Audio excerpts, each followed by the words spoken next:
designed the same way, that if you have some setting where it would be advantageous. So we've just been able to work through a really good price on these. So this is an example, plus, again, the amount I was told was about $18 to be able to get these printed. I don't know if that's artwork or how all the details it, but like all of us are saying, Becca knows these details. But especially as you're looking to ramp up for promotion, this is a good feature. Okay. While we're waiting, Carrie's up there. We should never schedule Carrie as one of the sessions because he gets talking way too much. You've heard a lot of information, a lot of stuff today. What are some questions that we might be able to handle as we're making this transition to the next open session? Yes, ma'am. Do students need ACT or SAT test scores? Do students need ACT or SAT? Where's Ruth? Ruth here? I always like the admissions person. Ruth, do students need ACT or SAT to join? Ruth is the one who's our admissions coordinator or director. So, Ruth. They do not have to, but if they've done that, it would be great. So it's not required. However, if they have one, we want to know about it because that will satisfy a prerequisite for the writing, depending upon the score in there for the math and the writing. Jessica? Pardon? I need to know that for advice. And that's very important because without that score, then a student would, there is an online placement test that they can take, but if they have the AC or SAT, we need to know about it because that will satisfy a prerequisite. So Carrie, are you here yet? I came in and I thought, wow, Jim's doing stand-up comedy. This is great. So yes, we had a lot of interest in the live the webinar classes, so we lost track of time. And we didn't want to get back on schedule. So anyhow, this is something we're going to do real quick. Did you mention the things that we're giving away? Beverly did, yes. And Okay. distributed.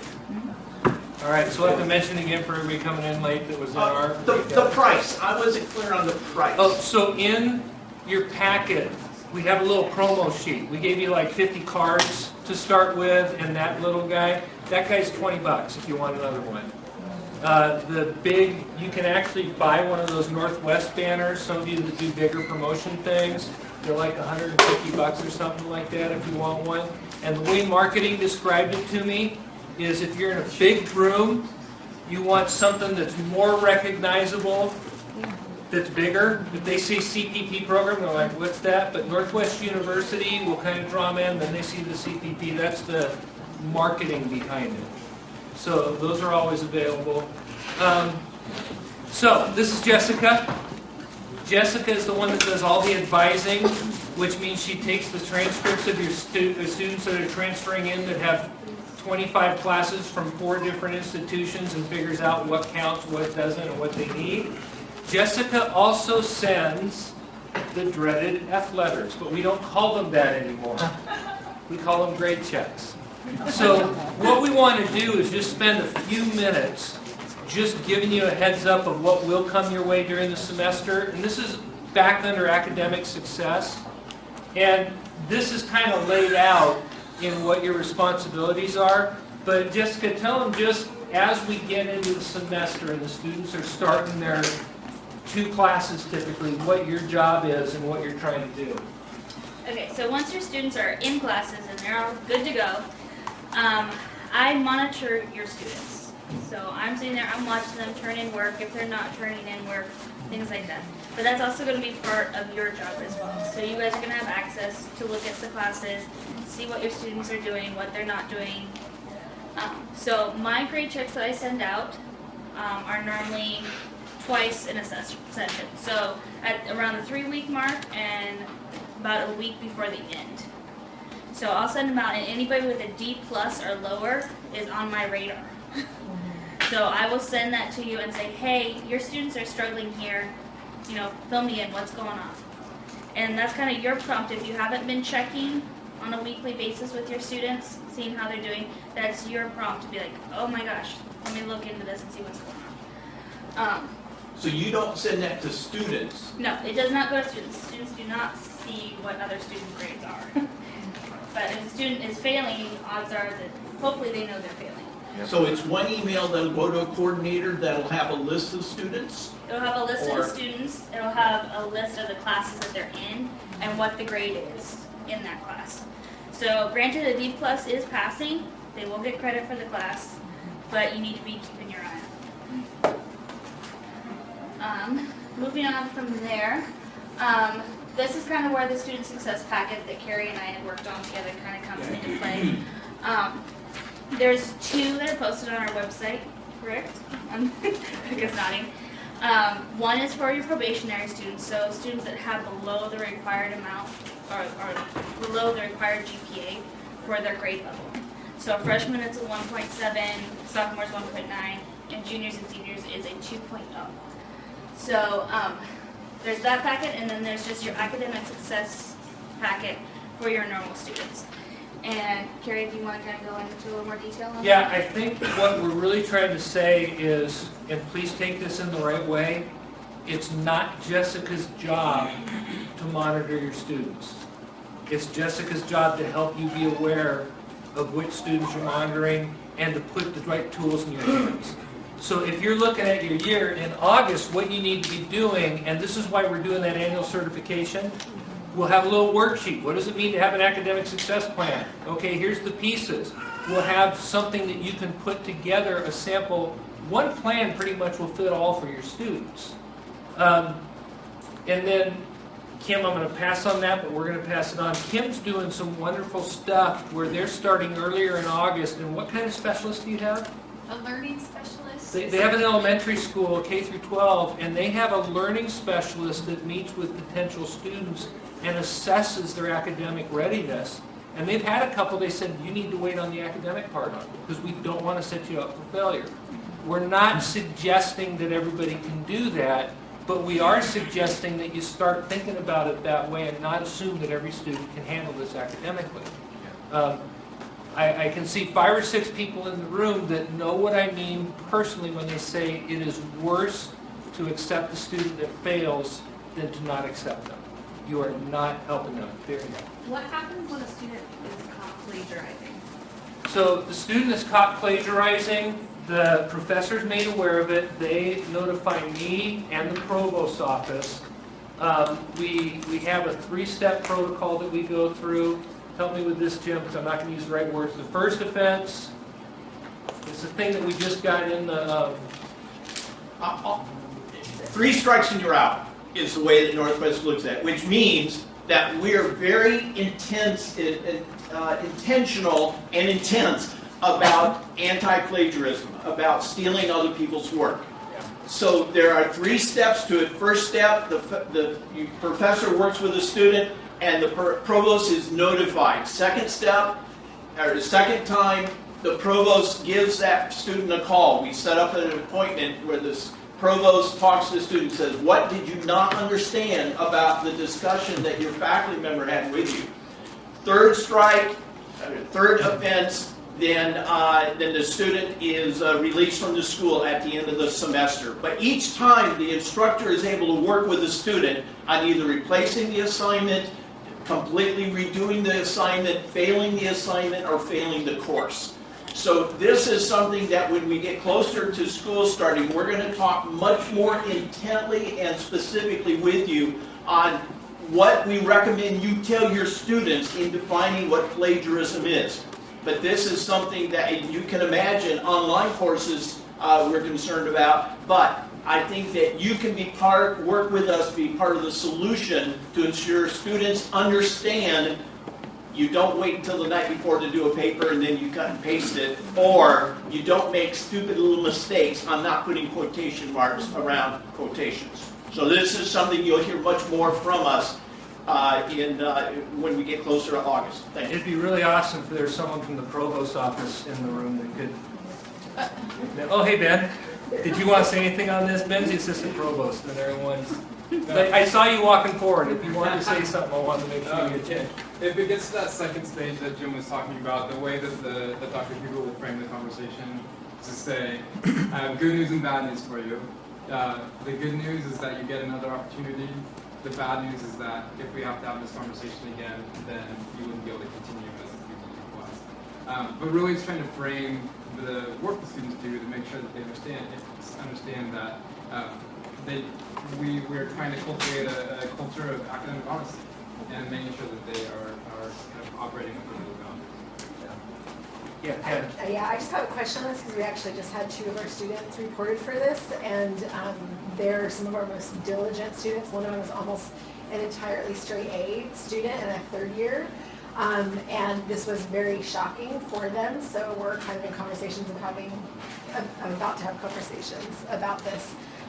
Is there either an appeal or an explanation, especially if it was not something that was like intentional, you know, it didn't, so far there It hasn't might be been. understanding how to cite references or what considered. Send their names to me, Yeah. and Jim and I will run with We it. We'll work already with Ben. emailed you yesterday about it. I know I haven't looked at today. my email for exactly. 2 days, so. Exactly, which is totally fine. Okay, good, so we'll follow up with it. And Yeah, that's, Jim and Carrie would be involved with this process. So And so it have is to. trying to differentiate between, is it a technical issue of failing to you know, put in the quotation marks, or is it truly an academic honesty issue Sure. where you know there's blocks that are being imposed from the And this, because every situation is sort of unique, that is why the student and the instructor works it out. It only goes to the provost, it goes to the provost, it's just a notice, which doesn't make any difference. The second offense, though, we realized the instructor did not find a way, the student did not hear clearly how to properly make citations within the paper. So now the provost has said, before this gets any farther, this is sort of this is a passion of Jim Hugel, if I can say that, is we've got to help students. In today's society, cutting and pasting, the internet, everything is just so easy to do. We've got to ensure, as a university, our students know what academic honesty / plagiarism means in today's society. There are too many college presidents who have had to resign because they made some serious mistakes in their academic history. This is something that is the passion of Northwest. It will not happen here. We're trying to find ways to do it, and I think we hit on something that is a very clear path. Okay. I did actually have a student for a class that turned in a paper that they bought online. They forgot to change the name of the paper, the class, the name on the paper, and the date. It was from 2005. So my first thought is, can I just, never mind. Really? So back to this, all we're trying to say is you're going to be doing some academic success plans, but you don't have to individualize it for each student. You might have some for your students that are not probationary and some that are. They're going to get the grade checks, but we want you checking the grades. Online classes, it's very easy. You'll be shown how to do it. For live classes on Discovery, the best way to do it is call or email the professor. Okay, if you try and get it online, it's not always up to date. What do you do just to frame it with a academic success plan, or if you have someone that's failing? All we're saying is you should have a weekly study hall time. A couple hours where everybody, even if they're taking different classes, comes in and works on the class together, and your coordinator can look over their shoulders. Hey, you said your classes were all up to date. You seem to be missing an assignment. No, I'm not. I can look at it on my computer. Yes, you are. You know? Maybe group study time, not in the same room, but you identify a little piece of your internship program where a couple hours on Tuesday, Thursday morning, study here, do where you want, but we're all going to be studying. You're helping them build a habit. Having a writing center, online writing center is great, but if you have an English teacher, it might be worth part of your internship fee to stipend them to come for 1 hour a week and be a live writing center. A lot of students who struggle with writing have trouble doing the work online, and they need a person there. Online tutors, the most important thing you can do, just ask us. What am I supposed to do with this person? We'll help you. Or you know us well enough to know to say, oh, Tana's doing really good with that. I'll hook you up with Tana. She'll tell you what to do. No. But I mean, we really would. If we see someone who's doing well, we'll put them up in front and do it. The best tool you have to do this with is your weekly schedule grid. Help the students plan their time. And the one thing I always say with this, because they're supposed to be doing at least 8 hours of scheduled study time per class, which if you put it on something like this, gets their attention, and don't do it in more than 2 hours at a time. You've all been in school. How do your 8-hour study blocks usually go? 2 hours. About 2 hours, and you're playing video games or looking at YouTube or whatever. So, Well, and then I wanted to point out something. oh, sorry. With this. Here. Here we Go. go. Oh, Schedule. yes. There we go. Okay, so for me, when I came to Northwestern, I was a student here in traditional programs. And what was important to me is I was looking at my classes, I was looking at my part-time job, I was looking at my church commitments, and it was extremely overwhelming. I'm like, I'm not going to get any free time, I'm not going to get any time to myself, I'm never going to see my friends ever again. So it was very, very overwhelming. So even just laying this out where they say, hey, look, from this time to this time, I actually have some free time where I can do something that I want to do. So just putting it into perspective that way really helps students get over that, the feeling overwhelmed. And it's a ministry skill. Mm-hmm. Keeping time for yourself, keeping time to learn what fills your own tank, right? And the advantage of this is, let's say that you have the day off scheduled, something happens and you weren't able to do your study time, you know that 2 hours you missed on Monday, you'll be able to make up later. It's if you don't know your schedule, that you're not going to be able to keep on schedule. So this is just a common way to be successful in ministry. Everyone in here has some type of way to keep to help their schedule serve them. We've got to help our students in this area. I would say that it means as much to the student, but also it means so much to the parent, to where the parent knows that there is a schedule that my young person is going to keep. This is really the key to the program. Carrie and I, as we conducted all of our site visits, we realized that what do you say, the life management skills are what will make or break your students successfully in not just your academic programs, but in ministry or life itself. Again, so ask for help. I mean, I'm here to help. Carrie's here. We want to know if you have students that are struggling. If you don't know where to turn, like, we're a good first step. I work really closely with Amy Jones in academic success. She was up here talking earlier, and we can help you. So please don't be afraid to ask. Okay. All right? Thank you. Becca's coming up with a couple of things about coordinators, and then Ben's going to come up, and I'm going to look for you. I'm going very quickly. Sorry we've been running behind today, but thank you so much for being here. I think it's amazing. I'm so happy to see your faces because I know you all by phone and by email, and just to know the work that you guys are doing for us. You're really the hands, and and you get to cast the heart and the vision. You guys are the hands doing it. So thank you so much. I'll do this super quick. In the coordinator handbook,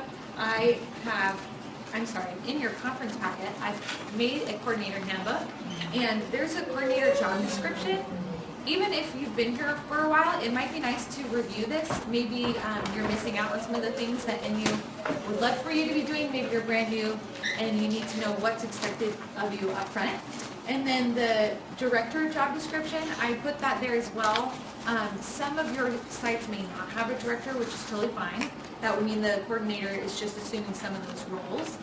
And then also, I've put all the frequently asked questions in here. It's basically a glossary of terms. I know some of you guys have already looked through it because you're overachievers. Yes. So take this home, look through it. There's an annual calendar in here. If you have any questions on it, anything coordinator related, you could call me or email me. Pretty easy to reach. Great. Timing your own.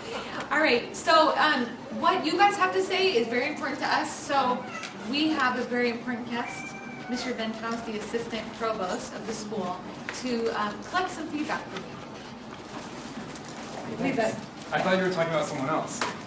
Very important guest. So my name is Ben. I've had the chance to meet a lot of you when we come to visit. It's always been exciting to hear about what's going on and see what's going on. This is an exciting time at Northwest, and it's fun to be part of an organization when good news pops up just from different areas that you didn't even know that was happening. So even this week, Dr. Castleberry's in China and Taiwan. We have a lot of developing relationships with colleges and high schools in that region. Our faculty continue every year to impress us. Our science faculty in the last 3 years have received 3 different grants, and they're doing research with students, so just providing great opportunities for students.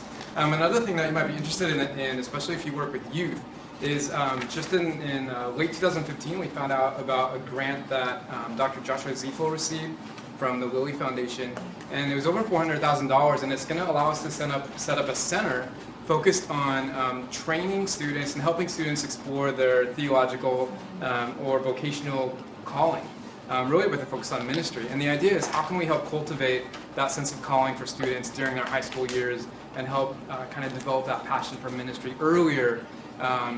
So they're going to be hosting workshops for youth pastors. Next year they'll begin hosting camps for students so they can come for a couple of weeks and really explore those ideas. So really exciting opportunities here, just like CPP, so a great partnership. So I think this is a new era at Northwest, and that kind of leads into what I wanted to share for a few minutes, and then we're going to ask for your feedback. So one of the ways that Dr. Castleberry kind of talks about this era with society and with students is that it's really important in this time to create an opportunity for listening. And so we are working diligently at that. There's a lot of things that we're doing to collect input from our various types of students, whether those are students on the Kirkland campus, our graduate students, our online students. So we can go to the next slide, Carrie. So we're really trying to create a feedback loop, and so we are regularly conducting surveys. Actually, next week, if you are a current CPP location, your students are going to receive a link for a survey about their experiences with Northwest. We use a nationally normed survey for what's called non-traditional populations, and so it'll give us a great chance to collect their feedback. If you hear any questions, please encourage your students to complete that survey. You may also know that every time we run a course, we're conducting course evaluations. So again, please encourage your students to give us their feedback in that manner. That really is helpful to us. So that's one way that we're creating this feedback loop. A second way is we've created a website. Sometimes people just don't know who to give their feedback to. So if you're ever interested, you can go to this website. You'll see that students have been providing their input, and then our President's Cabinet, the appropriate person will actually respond back. And so a lot of those have been from traditional students, but there's also evening students who have provided feedback. So that's another avenue. And then the third area, we're trying to build off of the quantitative feedback we received to do town halls. So we've been conducting town halls with our traditional students, graduate students, evening. Carrie and I went up into the focus group with one of our CPP partners to hear about their experiences. And so with all of you here today, we wanted to ask for your input. And the primary area, I know we're going to run out of time, but the most important area that we wanted to get your feedback on was this model itself. CVP is a new program, and you've heard that multiple times today. But one of the things that we do, so I work a lot with accreditation and assessment, so evaluating what we do. And one of the things we hear consistently is that those processes are all about continual improvement. And so one of the things that we always want to be looking at is what are we doing and what is working and what could be improved. So, Bev, if you could flip to the next slide. The two big areas. I'll focus on the model this afternoon. Later today, I'll stick around after the conference is done. But if you have feedback on the student experience, we would love to hear that as well. Or you can email me after you leave. But I just want to take a few minutes and pose a few questions for you. And this is a place where we just want to hear your input. If you're new to the program, hopefully you might identify some roadblocks or things to be aware of. But just to give you a little context, what we used to do at Northwest, and there's a handful of people who participated in this, we had a program called Ministry Head Start. And that was an attempt to serve churches that had internship programs. We offered a handful of courses. Churches would actually pay for each course that was offered. There had to be a minimum number of students. We didn't offer financial aid. There wasn't a degree option. It was just kind of this menu of courses that students could take. a few years ago, and this was the program that Jim developed, was making this conversion to allow students to study full-time. That kind of flipped the switch, allowing for financial aid eligibility, opened up the pathway to pursue an associate's degree or a bachelor's degree. And it also switched over so that students became responsible for their payment.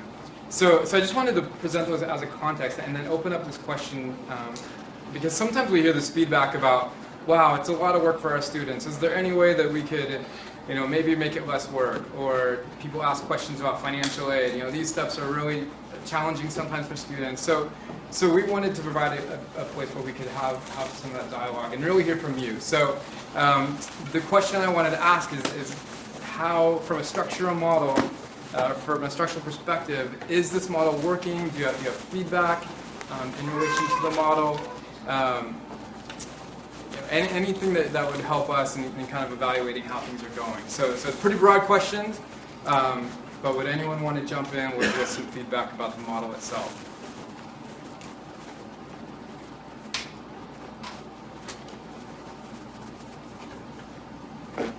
Yeah. I'm going to jump in and just say that this is going to be our third year starting, and even in just a couple of years we've been part of the program, we've been able to see a lot of the changes where maybe something didn't work, and then you guys were able to modify the system a little bit. We've seen that with online courses, and so that's, for us at least, that's kind of been a big win, that when something hasn't worked out perfectly, there's been a response to try to fix that. And so just been excited to see how things have progressed. Okay. And it's been a good experience for us. Good.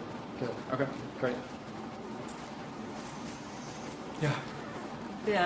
The process of starting from day one 2 years ago to what we're doing now is day and night for Okay. us.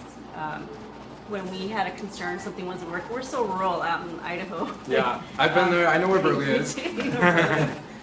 I didn't until my husband moved us there. His family. You guys hear when we have a concern or we have issues, your staff hears us, and we do get really good response. And I have to say, with Jessica's help, we had students who were not passing, and they needed help. They weren't academically prepared, but with help with the school that school gave them, they're getting A's and B's now. These kids were very discouraged. They're ready to quit, but with the help of the school here, and they found the online help, the library, the tutors, and they used it all. They're getting A's and B's, and I'm really proud of them. So this is working. This program is working. Great. These are kids who might not have gone to school, by the way. So, I have to second that. I think the staff here is going to be back to help students. Anyway, we step up and bring a lot of grants, and I really appreciate the help we're getting from this end. Yeah, good, great.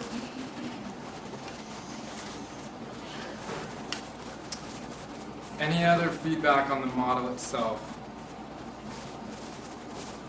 So let's ask it this way.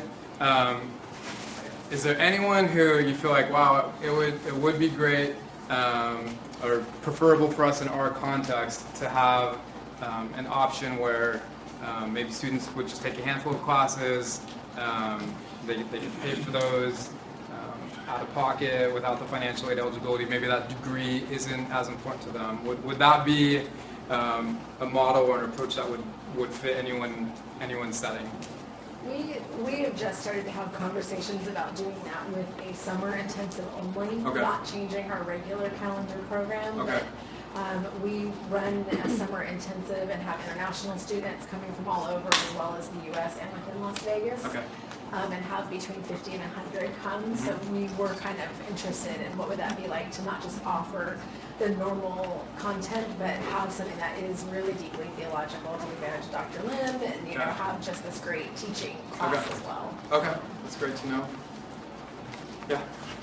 I think I have several students that I wish I could have vetted them a little bit better, and like having a one class where I can offer that and kind of help them through the process as a initial offering would be super helpful, especially like a summer going into the fall. Yeah. It would be brilliant. Okay. Yeah. We have a few students or people at our church who would love to take some classes and maybe not pursue a full-on 2-year degree, but definitely could benefit from that. And so, yeah, it's something we'd be interested in. Okay. Okay. How much time, Karen? It's over at 3. Okay. If you think of anything else, please let me know. Let me ask you a few more questions related to the student experience, but maybe we can go to the next one.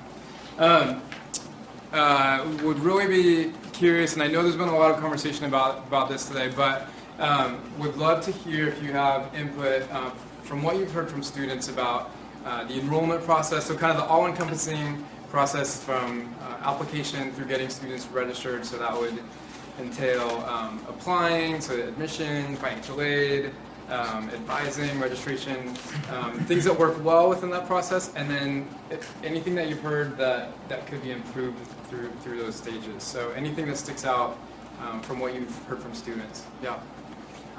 This is only our second semester, so we had fall and now spring. And so the enrollment process, or excuse me, the registration process did change slightly between fall and spring.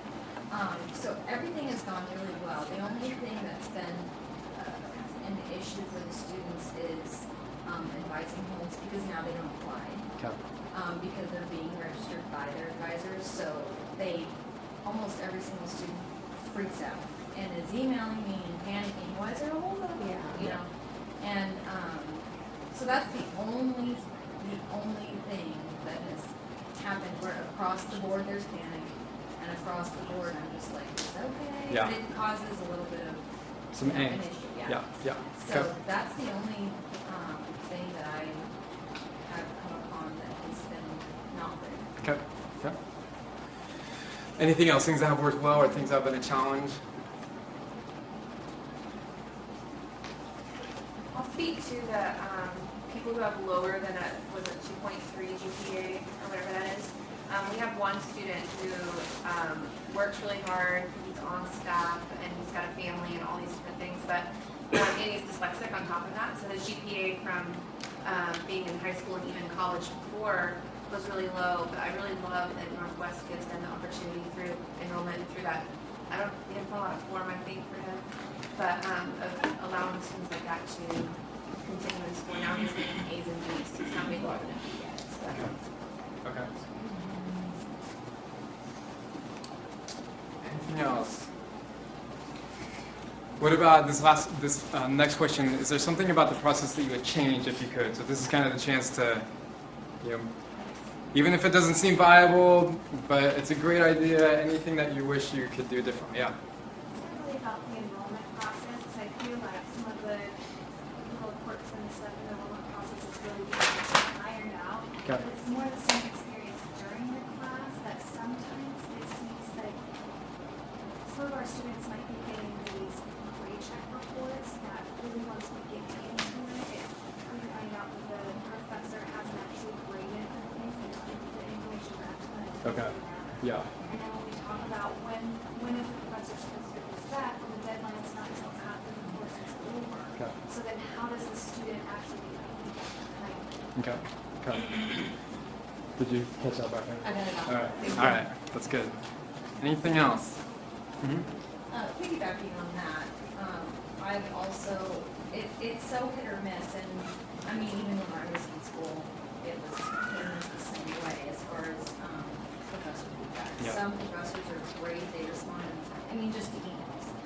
Not even with grades necessarily, but if a student has a question, some professors are really quick and great with answering, and some are just radio silence. And I don't really know at what point I should be getting involved, whether, messaging professors and saying, hey, look, I need you to answer this student. It doesn't happen very often, but that is something that's sort of similar that we've encountered. Okay.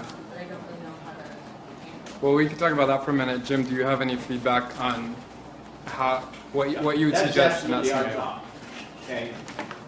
Your job is to alert us. And if there's a professor who's not doing well, number one, he or she may not teach next time, but that doesn't help you right now.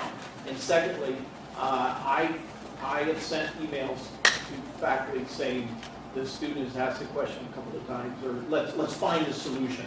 Sometimes it's not the professor's fault. Sometimes Well, that often it is. But that's our job to take care of. If you help us by saying, hey, Jim, or Carrie, this professor is, whatever the situation is, we'll get right on it, and we'll be sure you're alerted as to the answer. And in relation to feedback on grades too, so one thing, because we've received similar feedback in other models, we haven't, what we've done as far as policies in relation to feedback has applied to our traditional program, so we have put in place some expectations and guidelines for turnaround time. That hasn't been as formalized with CAPS because the timeframes would actually need to be quicker, but it is something that we're paying attention to. Like this survey that we're sending out to students, that's one of the ways that we're able to get feedback like that. Say, okay, this is a really important area, it impacts student learning, and we need to make some adjustments. So that's great. Yeah. Kind of along that same vein of sometimes students will get a grade and maybe a low grade, but without any explanation as to why. Yeah, Is without there some feedback. sort of standard of what we can expect for the students, or when it would be good for us to speak up and Yeah. say, hey, the students getting C's. We're looking at the paper trying to give them some feedback, but this doesn't say anything other Yeah. than a grade. Do you want to? Again, let us know, because that is not our standard. Unfortunately, there are some faculty who that's sort of their style. We control the style, though, when it comes to these courses. So please let us know. We will follow up on that. But just as important as responding to students is giving a low grade with not explanation. That's not helping the educational process. It could be that we've overloaded the faculty member. It could be there's a lot of different issues. But our faculty are all very conscientious, but sometimes they overlook themselves too. Just let us know it, and we'll track it down. Yeah, he says us, he means me and Becca. Okay? Yeah, Jared does, and we'll get. And your feedback is awesome, by the way. Students have said I so. think they're more talking about the late graders right now in my class, but that's different. So yeah. I have more of a question. Is there a standard when, like for example, we had one student about 4 weeks in, just hadn't really turned much in, but was kind of playing catch up. And she was already kind of downward spiraling, really discouraged. And she was being responsible and emailing the professor. And the professor's like, sorry, you can't turn in anything else. Those weeks are closed. I can't accept any more work from you. And so she just basically at that point with 3 weeks left just totally gave up. And I feel like we tend to like, if our kids are doing horrible, we'll literally lock them in a room till they get caught up. Like no grace. We get to that point and we bring them food and whatever. It's, I mean, we joke about it and it's funny, but we have ways of helping them catch up. We have ways. We have ways. But, What we need, you're the advocate for the student, so help us understand, because a little bit more of the story.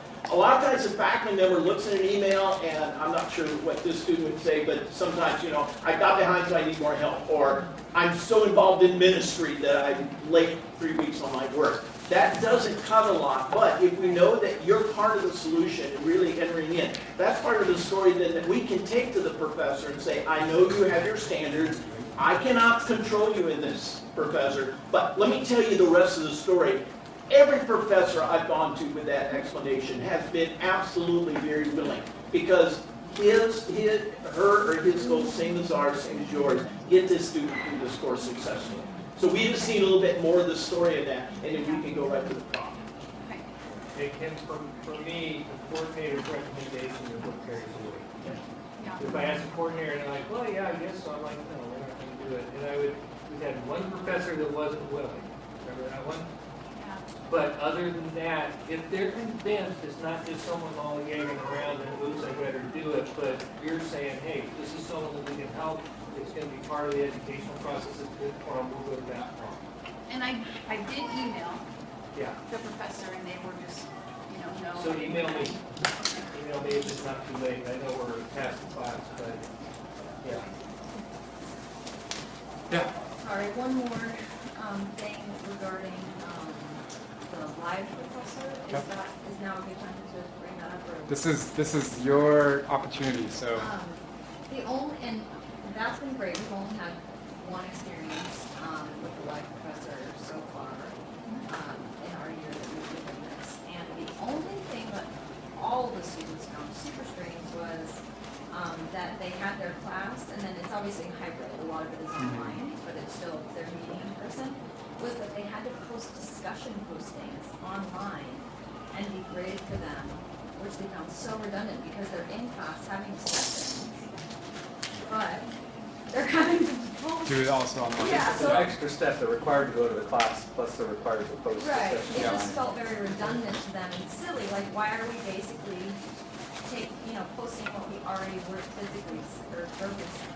Carrie really So wants to here's- respond. Here's why we told professors to do that, they might not be following through. As a professor, if I get rid of the discussion post, they just show up and wing it.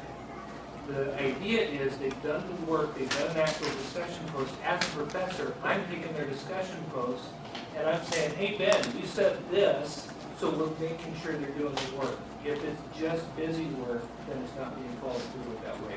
Because I've done it the other way where they don't do the discussion post, and it's obvious none of them have put any thought into it, and so you're losing the value of the assignment. But is there a way to grade the students based on participation in the class? And the professor That's what I says, do. rather than asking them to also I think post that's it what on. they were hoping for, because our, There was like 2 times. Once in the room, they show up, they're ready, they have a Right. discussion in the room, and then they have to go online and just write out what they So- already said. With that, if that happens, can email me, let me know who the professor is. Part of this is what you guys are talking about. We're a little bit behind on developing the professors and having some training, so this will help us know what the issues are. Well, pedagogically, that's, the discussion is part of the whole environment. What the discussion ideally, theoretically, is that this discussion ensures that the student has read the material and has thought about and formulated an answer to a question. That way, when they get in the classroom, every one of the students have already engaged in this topic, so the level of discussion, hopefully, in theory, is much higher because they have already done the work on the discussion, played and recorded their thought on it, and then the discussion is hopefully going to be much more active, much more in-depth, rather than saying, okay, we're going to talk about this. Some of you read the book, some of you didn't. Well, we've all been in those classes. So that's sort of the pedagogical design, whether if it's not working.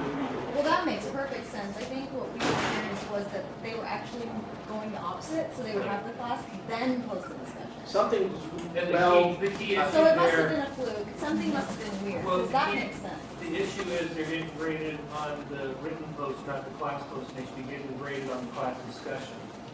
That would make it meaningful. Makes more sense, yeah. Okay. good, very good points. Thanks. So we're almost done, so we'll wrap this up. But like I said, I'll stick around after. Oh, I can't disregard Dr. Harris. So. Okay, this has been very helpful, but we're just starting. Looking forward to August 15th date. What words of advice or wisdom could someone give to someone who's trying to go from zero to a cohort to the 15th of August? Yeah.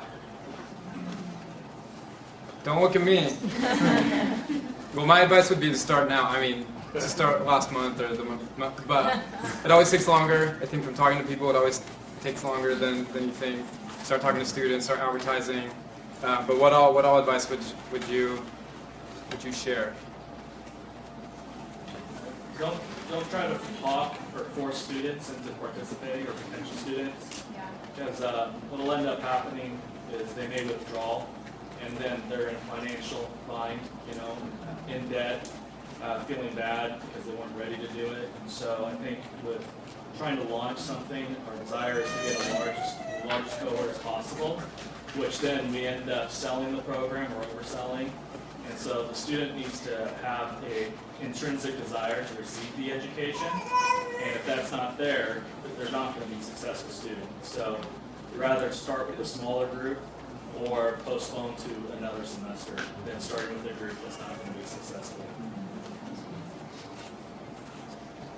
Any other advice for launching? I think the biggest thing when we started that we felt unprepared for is not having a logistic plan for the week of thinking in, how that practically is going to work out if a student's volunteering for youth, that really you can't expect them to be doing schoolwork at 5 because they're prepping for youth that night. You really just kind of trying to practically walk through the week as you ask them to serve and how to touch the rest of assignments, Thursday's a big assignment day, Sunday's a big assignment day, and just thinking through the logistics of what their week will look like. And work schedules too. I have one. I would say making sure that you're continuing to look at it as a ministry opportunity. I think all of us would say that in here, like, if we didn't have the heart, like, we're ministering to our students, there's no way that many of them would succeed and continue on. So always having that heart to say, how am I going to minister to this student in the best way possible is a great thing. When we started out, we figured out who was going to be a part of the leadership team, get them on board, see what their strengths were, and then go from what do you want that program to look like? Because after talking to everyone's going to do their program, what their program can look like for them. I've heard some people that it's very ministry specific. Ours is not. It's very like we want to raise a solid Christian adult, whether they're going into full-time ministry or whether they're going into the business world. And so you have to figure out for yourself what it is that the product that you want at the end, I guess, and start developing it from there. Like, what is it that you hope to achieve for these students? Because that's what you're going to be passionate about, right? And so that's how we started. And then it was, the day. What is the day going to look like? How are you not going to burn them out, but at the same time, keep them engaged, keep them following through, and then what is going to be your specific element that you bring to the table? So I've been talking to everyone, and everyone's going to do coaching a little bit differently. Everyone's going to do outreach a little bit differently, and we all have the same classes, so we all have that Northwest backbone, but yet each one of us, we do something very specific that the other programs don't do really, and so you have to figure that out as well. I would say, have the right tools, so like a fax machine for communication, good working computer for emails. Because so much of it's gonna be scanning documents and emailing. Somebody that's gonna be in the office and be available by email, because it'll be almost all email heavy. And a good place to store files. It doesn't have to be huge, but like staying really organized and keeping each student's file separate. That'll kind of, just having a good system, organization really will help you stay sane. So thanks everyone for sharing your feedback. I will stick around for as long as anyone wants to talk. I'll be out in the lobby. If you leave and you think of something, please feel free to email me. My email is ben.thomas@northwestcu.edu. And just really appreciate you being here today and appreciate your feedback. So thanks everybody. Thank you. For those of you that were in my breakout session and got here late, we've got one of these for each site. Okay, so we can start your promotion plan by getting one of these little pop-ups, and there is a promotion order sheet in your packet, and you can get more of these for $20 if you want. Okay. Secondly, I keep joking about it, but the one you know about that this conference would never. I owe our whole department dinner for this conference. But Becca, come on up, and Bev, the one who wants to stay behind the scenes.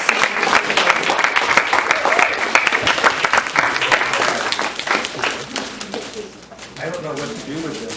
How does this work? Okay. There we go. Thank you very much. Yes. Of course in front of everyone, right? So we're all but done. Two things. Dr. Harris, the thing that I would say, we tell every new site, if you don't have any students this fall, we don't care. We want you to have students, but it's got to grow organically. What was it Paul or Anthony said? Don't push students in. Don't feel like you got to get people, because you'll end up regretting it. Little bit of interaction. What was the best, most valuable thing you got today? Meeting everybody in person. Meeting everybody in person, and yeah. Hearing from the other sites is really hearing what they're doing, what's working, what's not working. Okay, good. So the interaction. Somebody else, what was the best thing for you today? Okay, so, yeah. I like the sample schedules that we follow. Okay, yeah, that's a big deal. The sample weekly grid and how you put it together. Yeah. And we're gonna post, I know that both Chris and Kyle had some excellent tools on how they formulate their internship. Those are no longer their tools, those are our tools, and we're gonna post them for you. Okay, that's how it works. It's called a partnership. No, seriously, we heard some stuff of what they're doing that I had no idea about, like how you break out your internship fee. People were raving about that in my breakout section, so. Someone else had their hand up. I just like hearing all the things we have to do. I know you kept saying we don't want to overload you, but I'm the type of person, I want to know everything that I need to do up front. And so we were even talking like maybe this becoming like a 2-day conference, because I just think it is so beneficial. Like we're going to be starting in the fall also, just starting off. And so I think the more stuff we have, the knowledge, it really, this whole thing has been so beneficial, so. You got that now, right? Yes. Okay. What, yes? I was just gonna say, when. Wait, you and I have not met. I can guess what site you're from. We might have met real quickly. You're from Evergreen, right? Yes. And you're Julie. Okay. Hi, Julie. Hi. I was just gonna say too, because the nature of it is so, email, online. Right. Communication can be so choppy. It's just nice to physically be able to talk about these things. Yeah. When we first started, we had video conference with Becca and with you. Right. I don't remember who else, sorry. But that was super, super helpful. Just being able to have a back and forth conversation. Yeah. Is so underrated. And so it has been great to do that now, because this is the only other opportunity we've had to do that. Well, and it's such a balancing act. How much is too much to ask of you, or not going to be worth it, but how much is not enough time? So we're definitely want some more feedback on that. And that's the intent as we're doing these certifications. That's a tricky way of saying, let's do a workshop where we get in the same room and talk about internships. And we get some of the people that are doing them really telling us how they're doing them, and to get a regular face-to-face interaction. So, good to help. Anybody else, something that you want to make sure we keep doing? What's something you wish we did that you didn't get today, that you're walking away going, yeah, Chris? I think to go along with those lines is that maybe if you did do a second day, that you take like 6 sites and then you ask like a question, then hear how they're all doing it, maybe have an example. And so then it's like, oh, well, you know, because I'm sure that some of the stuff that I said in my breakout, like people are like, oh, we're not going that direction. That guy's an you know? idiot, but he knows what he's talking Yeah, exactly, right? Like, oh, but they're doing it sort of how we would, you know, and so that way you get to see a bunch of different. Okay. And so, and it sort of be like a panel that way of having multiple people up there instead of just one. Okay, good. Something else, yes, Randall. I don't know. Oh, wait, how- Neil, you talk, sorry. I don't know how exciting this would be, but I know like we talked about how we have to monitor the kids' grades and that kind of stuff, but like maybe just a quick walkthrough of what that looks like. Next year, there's going to be a breakout session on academic success and monitoring grades. Yes, there is. I want to see step-by-step process from day one, from 6-month launch or 4-month launch. Okay, so kind of lay out the enrollment process. Now, in a perfect world, which does not exist, because if I lay it out too much for you, you're going to expect it to actually work that way. All returning coordinators, is it going to work that way? No. But at least you get an idea of where you should be, but you're not. Yeah, I hear what you're saying. Just so you get a little perspective. Yeah. Yes. It'd be cool to hear from the perspective of a student, like, oh yeah, what if they You know a place we can get some students with opinions? Yeah. Oh yeah, we have one here. She's ready to give a 15-minute speech apparently. Okay, good. That's a great idea. Okay, anything else? There's something on your mind? Yes. Well, I mean, I have a couple. Really? I think addressing maybe some strategies for student retention would be great. I think going over the degree breakdown and even ministerial leadership, like are there the same requirements for them being admitted? Good idea. Some of our questions, which I know we've gone over and over, is because we do so much internationally, like what are the for sure parameters For international Homeland students. Security, Right. you know, those types of things, visas, you know, all of that, just a little bit more on that. And then for us, like software, that's the admin side of managing students and payments and internship stuff and attendance and, you know, those things for us. Right. We've explored softwares. We ended up having to have an engineer like Design design it. something for us, but I would love to hear what other sites are We're- doing. We need help with that too. Too much of our process is manual. Yeah. So, and I don't have an answer. But I know some places that have multiple sites with webinars that are already set up. Nick, you know anybody like that? That might be able to help us with this? Victory Outreach has, I'm not overstating it, hundreds of churches worldwide.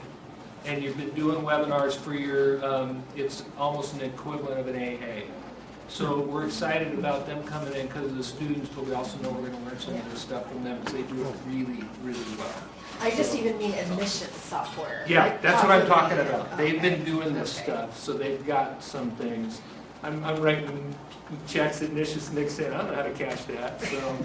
But, yeah, we need to know that too, and I don't know that we have it. Part of it is we're a very traditional academic institution, and we're doing a program that's very non-traditional, so we're trying to figure out how to do some of this stuff without all doing it by hand, which is exactly what you're saying. All right. So, one last prayer. You want to? Oh, I don't even know if it's up there.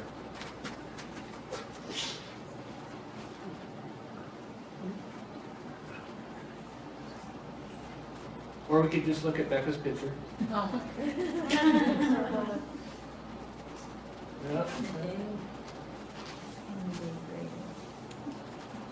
St. Teresa of, I don't know how to say that word. Thank you. This is for all of you. This is a good one to pray. I like it in the midday too, but we'll do it now. Let nothing disturb you. Let nothing affright you. All things are passing. God never changes. Patient endurance attains all things. Whom God possesses, in nothing is wanting. God alone is enough. Amen? Thank you so much for taking the time. We'll send out an email to get more evaluation.